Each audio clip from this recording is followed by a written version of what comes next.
Catalan, first of all, what are you expecting from the Dragons on Friday? Physical. I think they'll be full of confidence after beating the champions, beating Saints. So expecting them to be full of beans. Coming every week's a grand final for them, isn't it? Now the position they're in, they can't afford to be dropping points, and it's the same for everybody else. Unless you're in the top one or two, everyone needs to be winning every week, and that's the challenge. They're going to be coming across physical. They've got a history of coming over here in the playoffs. We've done the double over them this year, and we've got 2 wins and a draw, and so we were going to it confident as well, knowing that what we're capable of, and knowing that we need to play well and we need to win. They really do need to win. Could that make them a bit anxious, and could you play on that, do you think? I think we're the same as well. It'd be hard in the middle eight, not middle eights, the super eights or the top eights, whatever it's called, to start this process with 2 losses. It's going to be difficult, and if we do that, then it makes every week a grand final for ourselves, because as we sit at the minute, we're the team that's in possession of 4th, and we're the team that everybody's trying to knock off and take what we've got, and we've got to make sure that we do what we do well, and let everybody else knock 10 balls out of each other.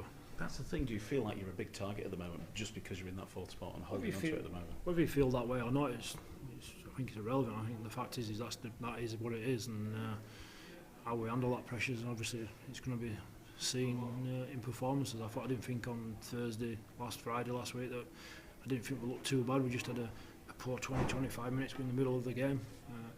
We've talked about that. Talked about how when things don't quite go right, how we need to reset and regroup and get back onto what we need to do. And when things don't quite do right, that's what you do. You fall back on your structures. If you're a big fella, you just run hard and find your front. If you're an outside back, you catch the ball and you finish opportunities. And everybody has their little roles. And when things don't quite go right, you just need to reaffirm themselves in them roles in your mind and get your intention back on and your attention as well. Personnel-wise, who are their indicators, do you think? Obviously the people who touch the ball the most, and that'll be Juro. Who else is going to play in the arse, we don't know. Is Tokani going to play? Who knows?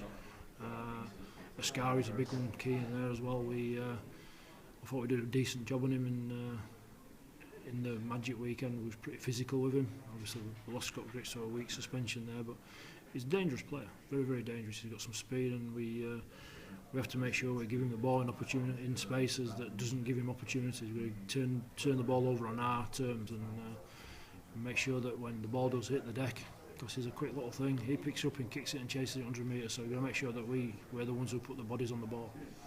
So there's been a bit of spike between Huddersfield and Catalan whenever you play. I mean, they're a physical side, you're a physical side.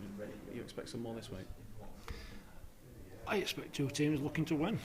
I expect that, and there's probably some fireworks on the way. That's the game, unfortunately. So the remit at the moment is you can do what you want to get away with it in the field. So let's the fireworks begin. We've got to make sure we rise, and we're at home, and we know that we've got 4 home games, so we've got to make sure we take advantage of that. Your team, should we expect many changes this week? In our squad we got Jody Broughton's fit again, and Jake Connor as well. So we have some options there. Obviously Joe Wardle, and we have the option of playing somebody, putting him in the back row, or we leave Akuma where he is, or put Akuma to 13, who's been very good all year. So we have options there. We have options in what we want to do. Have you detected any change at all from a normal Super League game for these Super 8s? Has anything changed at all as far as you're concerned? I think what's changed is the way we've built the game up now. Previously we would, and this was a conscious decision made by me leading into post-Challenge Cup against Leeds, when we've probably been guilty in the past of playing down games to try and take the pressure away. But I remember saying after it, now we've got to make sure everybody knows what's at stake here, and that's the key for us now. And we know starting this round of competition, this round of fixtures, or middle-eight Super 8, I keep saying middle-eight for some reason, we've got to make sure we can't start with 2 losses. We've got to be positive and be half-full, and make sure we're at home and we start the aggressors and we start on the front foot, like what we did at Wigan, because we was the visiting team and we took the game to them, which is what we talked about, and some clear intention of what we want to do, and I thought that's what came across. We just lost our way a little bit after about 30 minutes, and then it took us another 20 minutes after half-time to get that back. So make sure we keep our composure and stick to what we do. You are the last coach to look back, but is last year's playoff defeat to Catalan still in the mind somewhere? it's memorable because of the power going out and all that sort of stuff. But other than that, nah, it's something that's disappointed. And I want to remember the good stuff and make sure I learn from the bad, which we'll learn from hopefully we'll learn from that going forward. And Jack Hughes, we now know, will be leaving at the end of the season to join Warrington. How disappointed are you with that, and how hard did you try and keep him? Yeah, disappointed. Disappointed, but very, very understanding of Jack's decision.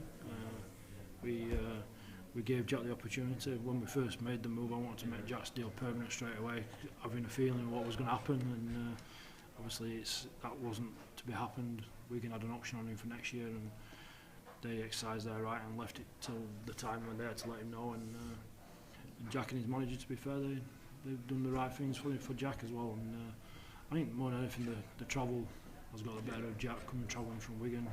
Him and his partner are very young, and they're from Wigan, born and bred, and they wanted to live in that part of the world. And we talked about moving across here, and that wasn't for Jack. And we tried, we made an offer, made long-term offers to him numerous times, and like I say, it's disappointing because we gave him an opportunity, but fully understanding of his reasons why.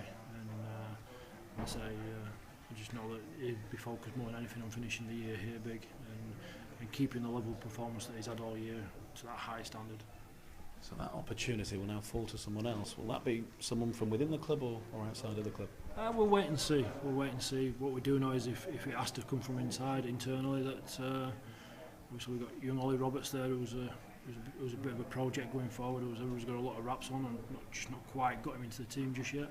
And he come off a real poor year at Bradford last year with injuries and whatever, so he's had some adjustments to training and getting used to load. He's had some games at Oldham, but not quite hit the straps and adjusting to that type of stuff. But another pre-season under his belt, there's an opportunity there. Obviously Michael Lawrence he's played anywhere and everywhere as Bruno. So we've Liam Johnson, a young fella. The thing is with salary cap and the way things work that way, at some point they have to come through. Like we're expecting a lot next year from Josh Johnson, Nathan Mason, as we are with Ollie Roberts and Jared Simpson and the rest of them young fellas that Mikey Wood that we're bringing through. There's going to come a point where they have to play. We're just going to make sure it's not all at the same time and make sure we get that balance right.